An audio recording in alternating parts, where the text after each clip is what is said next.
တတိုင်းပြည်လုံးရဲ့ဘုံရန်သူကိုပြောပါဆိုရင်အာနာရှင်စနစ်ဆိုးအဲ့ဒီစနစ်ဆိုးသည်ဒီနေ့တိုင်းသူပြည်သားအားလုံးနဲ့အတူအဲ့ဒီအာနာရှင်စနစ်ကိုဆုပ်ကင်ထားတဲ့သူတွေအတွက်ပါကောင်းကျိုးပေးလားဆိုးကျိုးပေးလားဒါကြောင့်တတိုင်းပြည်လုံးရဲ့လို့ပြောတာအဲ့ဒီအာနာရှင်တွေအတွက်ပါဒုက္ခရောက်စေတဲ့စနစ်ဟုတ်ပြီနော်နောက်အဲ့ဒီအာနာရှင်စနစ်ဆိုးကိုအကောင်ထဲပေါ်ခဲ့တဲ့လူအားလုံးသည်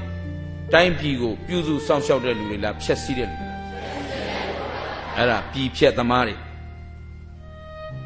ဒါဒီပညာဒီအသိမရှိရင်ခင်ဗျားတို့ရှေ့တိုင်းပြည်လမ်းခရီးဆက်လို့မရဘူးအဲ့တော့ဒီနေ့မပြောရင်မဖြစ်လို့ပြောတာဟုတ်ပြီလားအာနာရှင်စနစ်ကိုအသက်သွင်းခဲ့တဲ့လူအားလုံးသည်တိုင်းပြည်ရဲ့ရန်သူကစနစ်ဆိုအဖြစ်သမားနော်အာနာရှင်စနစ်ကိုအသက်သွင်းခဲ့တဲ့လူကတိုင်းပြည်ရဲ့အဖြစ်သမားအဲ့ဒီ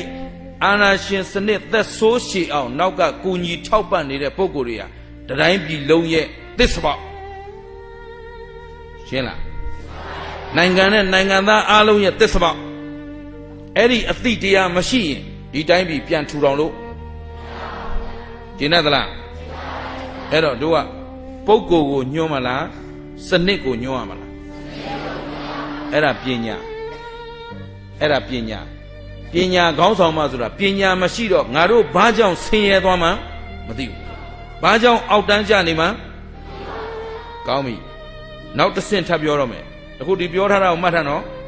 ငါတို့တိုင်းပြည်တစ်ပြည်လုံးရဲ့ဘုံရန်သူသည်အာနာရှင်စနစ်ဆိုဒီတိုင်းပြည်ကိုဖျက်ဆီးခဲ့တဲ့လူသည်အာနာရှင်စနစ်ကိုဆုပ်ကင်ထားခဲ့တဲ့အာနာရှင်တွေအဖြစ်သမားအဲ့ဒီအဖြစ်သမားတွေကိုအားပေးအားမြောက်ပြုခဲ့တဲ့အားလုံးဟာတိုင်းပြည်ရဲ့သစ္စာပေါက်ရှင်းမလားနိုင်ငံနဲ့နိုင်ငံသားအားလုံးရဲ့သစ္စာပေါက်ရှင်းပြီနော်ကောင်းပြီနောက်တစ်ချက်ထပ်ပြောတော့